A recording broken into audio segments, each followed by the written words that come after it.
परम आदरणीय मित्रों, आपको बहुत बहुत नमस्कार। और इस नैवेद्या ज्योतिष के इस चैनल में आपका बहुत बहुत स्वागत है।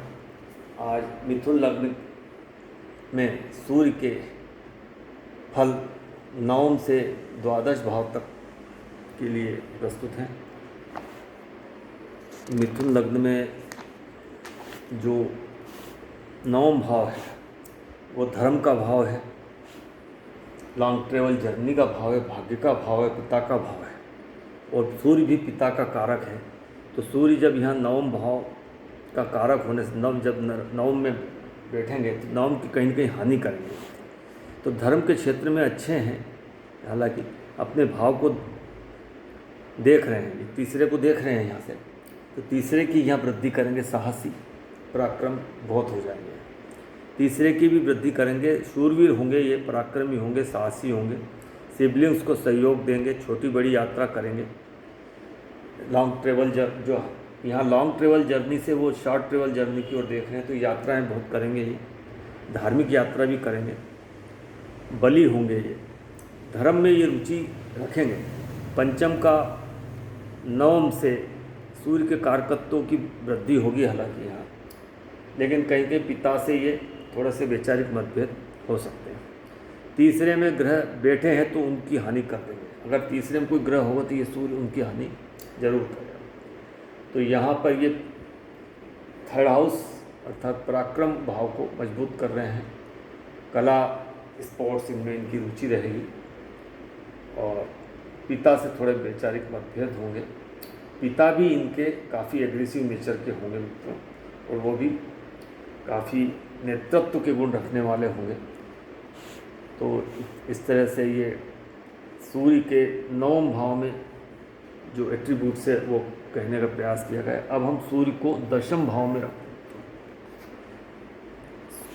सूर्य दशम भाव, अब ये इस कुंडली का जो है ना तृतीय भाव का स्वामी है, पराक्रमेश है ये, और काल पुरुष का पंचमेश है।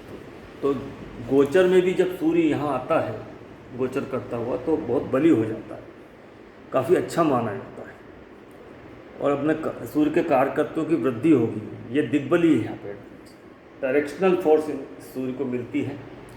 सूर्य जब यहाँ आता है तो मतलब व्यक्ति का जो जन्म है 12 बजे के आसपास होता है। ये भरी दोपहरी का समय होता है यहाँ जब सूर्य होता है, तो व्यक्ति सूर्य की तरह चमकता है, सरकार से लाभ मिलता है, उसको पिता से लाभ मिलता है, प्रशासनिक क्षमता होती है, अपार उसके कार्यकर्ताओं में वृद्धि होती है। जिसके लिए भी कार्य करेंगे उसको भी लाभ मिलेगा। ये व्यक्ति जिसके लिए कार्य करेंगे, जिस संस्थान में जाएंगे, उस संस्थान की उन्नति होगी। तो ये बड़े कर्मयोगी होते हैं तो सूर्य यहाँ कर्म क्षेत्र में सूर्य है, तो अपने कर्मों से अपना नाम रोशन करेंगे। चतुर्थ पर दृष्टि डाल रहे हैं, ये चतुर्थ की हानि कर देंगे। घर में अच्छा नहीं लगेगा इनको, घर से दूर रहेंगे। कार्य क्षेत्र में ही अच्छा लगेगा इनको, कार्य क्षेत्र अपना काम जो ऑफिस है या जो भी कार्य क्षेत्र का फील्ड का काम हो या ऑफिस का काम हो, वहीं रहेंगे, वहीं ज़्यादा समय बिताएंगे। चौथे का सुख इनको ना के बराबर रहेगा, सब कुछ होते हुए भी उसका सुख प्राप्त नहीं कर पाते हैं। पंचम से ये छठा है लग्न में, तो लग्न में तीसरे अष्टम है। अपने अनुसार अनुयायियों को ये यहाँ पर जो है अपने अनुयायियों को अपने अनुसार ढालेंगे। और ये जो सूर्य है ये काफ़ी पराक्रमी बनाएंगे और काफ़ी अच्छा कम्युनिकेशन स्किल होगा, नेतृत्व के गुण होंगे, और राजा की तरह ये काम करेंगे, तो अपनी शर्तों पे काम करें। तो मित्रों, ये दशम भाव का सूर्य के बारे में बताएगा।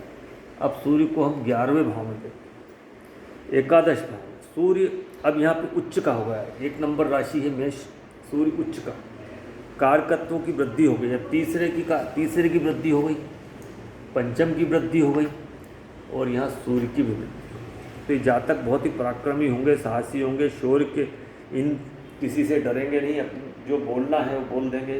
कम्युनिकेशन भाव का स्वामी है, और शौर्य के ऊपर, इनके शौर्य के ऊपर किसी को कोई संदेह नहीं होता है। प्रशासनिक क्षमता बहुत अपार होती है, प्रशासनिक पद है तो अच्छा होता है ये। पंचम पर दृष्टि तो जातक पराक्रमी तो होंगे, विवेकी होते हैं, विवेकी पराक्रमी होते हैं, लेकिन विवेकी होंगे या नहीं ये, क्योंकि ये यहाँ जो दृष्टि डाल रहे हैं तो पंचम की कहीं न कहीं हानि कर सकते हैं मित्रों, क्योंकि अब इनका भाव तो है नहीं, ये कालपुरुष का अवश्य है, तो कुछ न कुछ विवेक में कमी हो जाए, बुद्धि उच्च शिक्षा का भाव है, ये आता है पंचम का लाभ मिलेगा ये तो निश्चित है, क्योंकि कालपुरुष का ये है, लेकिन कहीं कहीं विवेक में कमी भी हो।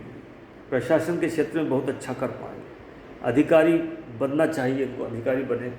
दशम में और एकादश में सूर्य होता है तो ये गवर्नमेंट में अच्छे पदों पर आसीन हो जाते हैं, और संतान सुख की भी प्राप्ति होती है, पराक्रमी होते हैं। लग्न से 11वें हैं, और कॉन्फिडेंस बहुत ज़्यादा होता है मित्रों, अभिमान और ओवर कॉन्फिडेंस में कोई इनको अंतर नहीं है। तो ये मित्रों यहाँ सूर्य की बहुत ही अच्छी स्थिति है, ये एक राजा की तरह होते हैं और सरकार से अच्छा लाभ मिलता है, पिता भी इनके बड़े अच्छे प्रतिष्ठित व्यक्ति होते हैं। यहाँ की जो सूर्य की स्थिति है तो इस तरह से ये सूर्य का एकादश में फल। अब सूर्य का व्यय भाव में, अभी जो व्यय भाव है मित्रों, सूर्य के कारकत्वों में क्या, यहाँ 12वें में प्रत्येक ग्रह के कारकत्वों में हानि हो जाती है, उनके सिर्फ शुक्र की स्थिति अच्छी होती है, बाकी सभी ग्रहों के कारकत्वों में हानि होती है। एक दुख स्थान भी बोलते हैं। काल पुरुष का पंचम का स्वामी और कुंडली का तृतीयेश का स्वामी से संबंधित फलों में इनको कमी आ जाएगी, पराक्रमी नहीं रह जाएंगे, रोग ऋण शत्रु इनके बहुत होंगे, वही दमन भी कर देंगे, हालांकि छठे पर इनकी दृष्टि है तो स्वास्थ्य की हानि इनकी नहीं होगी। यहाँ पर जब दृष्टि डालेंगे तो ये स्वास्थ्य तो अच्छा रहेगा, तो शत्रु का दमन कर देंगे, ऋण नहीं रहेंगे, ऋण चुका देंगे अगर ऋण लेंगे तो। पंचम से अष्टम है, संतान के लिए अच्छा नहीं, संतान दूर चले जाए पढ़ने के लिए। लग्न से द्वादश है जो अच्छा नहीं है। सूर्य को बलवान करने की यहाँ पर आवश्यकता है मित्रों, अगर सूर्य जिसका भी यहाँ पर हो तो उन्हें गायत्री मंत्रों का जाप करना चाहिए, आदित्य हृदय स्तोत्र पढ़ना चाहिए, सूर्य को जल देना चाहिए और अपने पिता या पिता तुल्य लोगों का सम्मान करना चाहिए। तो यहाँ सूर्य को बलि करने की आवश्यकता है मित्रों।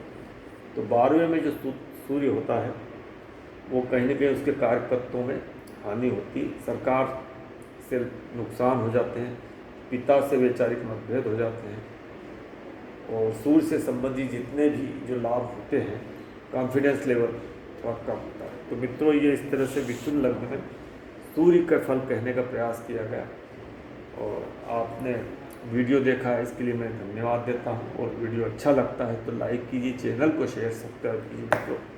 हम अगले एपिसोड इसका जो पार्ट होगा मिथुन लग्न में चंद्रमा के साथ उपस्थित होंगे मित्रों। तब तक के लिए आज्ञा दीजिए मित्रों, बहुत बहुत नमस्कार, धन्यवाद।